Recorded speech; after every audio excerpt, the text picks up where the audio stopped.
High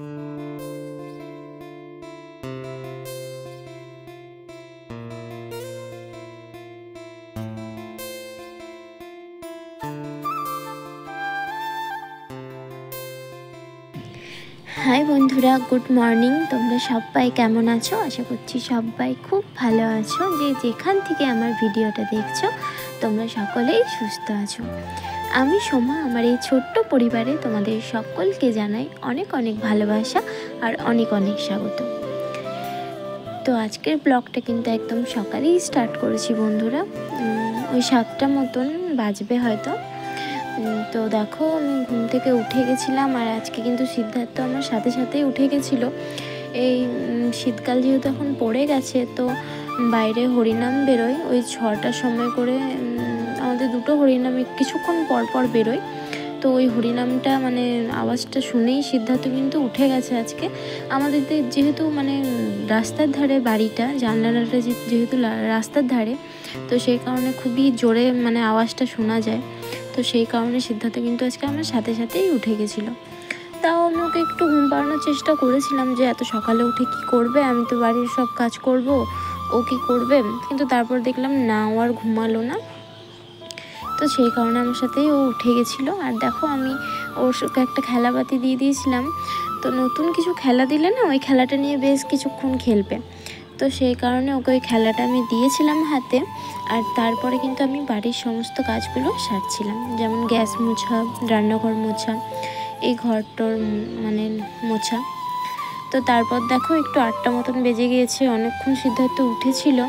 তো সেই কারণে একটু বিস্কুট খাওয়ানোর চেষ্টা করছিলাম, কিন্তু কিছুতেই ও খাচ্ছিল না। আর এদিকে দেখো, একটু বেলার দিকে মা একটু বড়ি দিচ্ছিল। কালকে রাত্রেবেলা কলাইগুলো ভিজিয়ে রেখেছিল জলে, মিক্সিতে বেটে নিয়েছিল, তো তারপরে বড়ি দিচ্ছিল।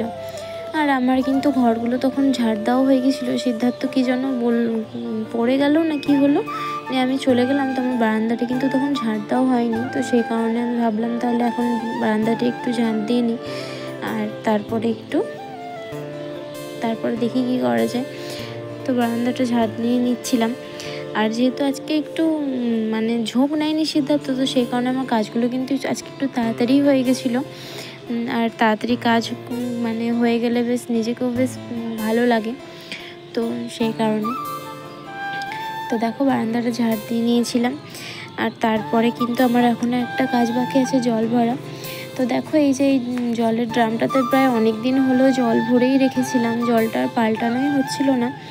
আর বেশি দিন জল ভরে রাখলে না মানে যে কোনো জিনিসেই একটা কীরকম হয়ে যায়, তলায় পলি পড়ে যায় এরকম ধরনের।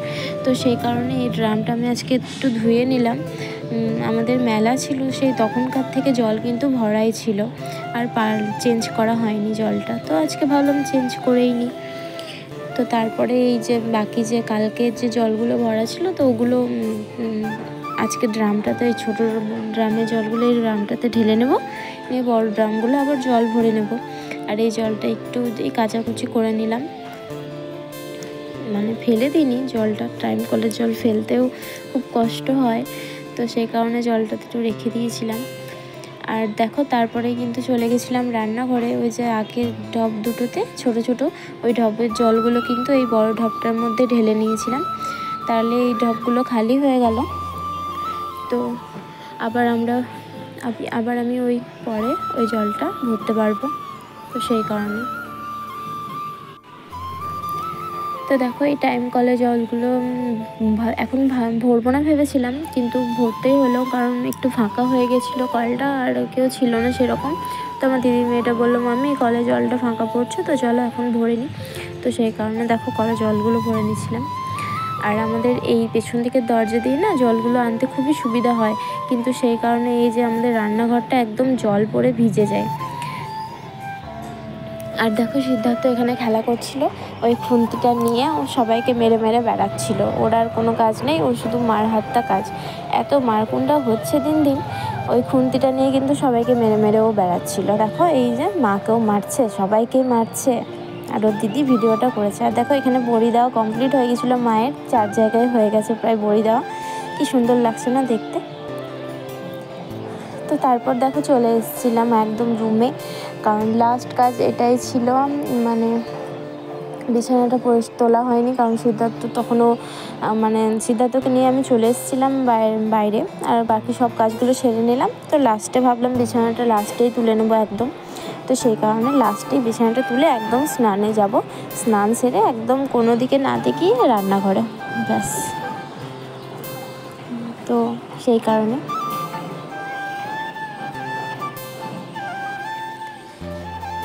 আর বিছানাটা কিন্তু ঝেড়ে নিয়েছিলাম।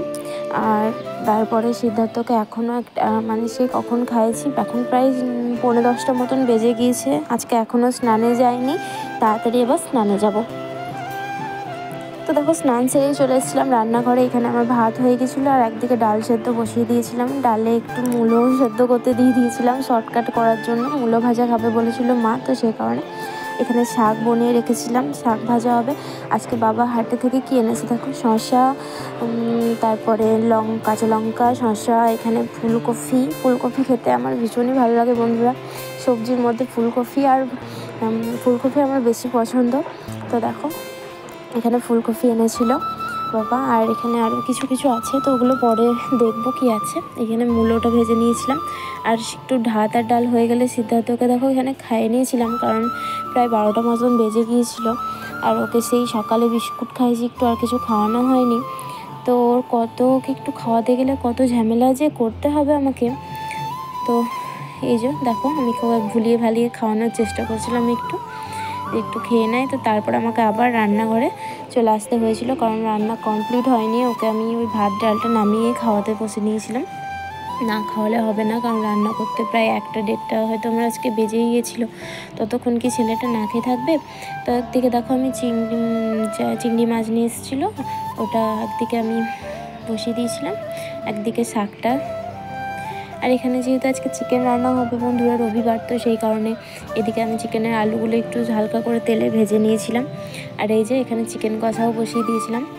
চিকেনটা কষা হবে না, তাও আমি একটু চিকেনটা এরকমভাবেই রান্না করেছিলাম। আজকে যেহেতু রবিবার ছিল, আর তারই মধ্যে আমি ভেবেছিলাম হয়তো একটু দেরি হবে রান্নাটা করতে, তারপর দেখলাম না, রান্না কিন্তু একদম ঠিকঠাক টাইমেই হয়ে গেছিলো।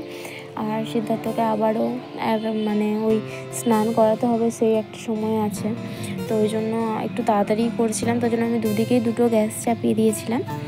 তো দেখো এখানে একটু বাঁধাকপির তরকারি করে নিয়েছিলাম। আজকের মেনুটা তোমাদের সাথে এইটাই শেয়ার করলাম, বাঁধাকপির তরকারি, ডাল, শাক ভাজা, চিকেন, মূলো ভাজা। এই যে মা আর বাবার জন্য ভাত রেডি করে দিয়েছিলাম। তো দেখো সবাই খাওয়া কমপ্লিট করে কিন্তু আবার আমি রান্নাঘরে চলে এসেছিলাম দোকানের কাজ করতে। এদিকে একদিকে ঘুগনি বসিয়ে দিয়েছিলাম। দেখো বন্ধুরা ঘুগনি প্রায় হয়ে গেছিলো, এটা একটু ছুট মেরে দেবো, তাহলেই হয়ে যাবে। আর এখানে দেখো মশলা করে নিয়েছিলাম, মানে পেঁয়াজ কেটে নিয়েছিলাম দোকানের মশলার জন্য এদিকে। আর এই যে দেখো আমার ভেজিটেবিলের মশলা অলরেডি হয়ে গেছিলো। তো রান্নাঘরের কাজ অর্ধেক কমপ্লিট হয়ে গেছে বন্ধুরা। তো আবারও একটু পর দেখা হচ্ছে, একটু রেস্ট নিয়ে। তো বন্ধুরা দেখো কাপড়টা বদলে নিয়েছিলাম, তো তারপরে একটু সন্ধ্যেটা দিয়ে দেবো, প্রায় সন্ধ্যে দেওয়ার সময় হয়ে গেল। তো দেখো এটা আমার ঠাকুরঘরে চলে এসেছিলাম সন্ধ্যে দিতে। ঠাকুরঘর বলতে এখনও কোনো আলাদা করে ঠাকুরঘর আমাদের বানানো হয়নি। এই ভাইয়ের ঘরেই এক সাইডে ঠাকুরগুলো রাখা হয়েছে, কি আর করা যাবে বলো, পরে ভগবান চাইলে নিশ্চয়ই হবে। তো এই ঠাকুর ঘরেই আমি সন্ধ্যে দিয়ে দিলাম। সন্ধ্যেটা প্রায় অনেকটাই হয়ে গেছিলো। আর সিদ্ধার্থ দেখো এখনও কিন্তু ঘুমাচ্ছে, ওকে ঘুম থেকে তোলা হয়নি। ঘুম থেকে একটু বেলা করেও ঘুমিয়েছে, ঘুমাতে চাইছিল না, একটু বকাঝকা করেই ঘুম পাড়ালাম, কারণ এই দুপুরে ঘুমোবে না, নিয়ে ওই সন্ধ্যের দিকে তোমার ঘুমিয়ে যাবে।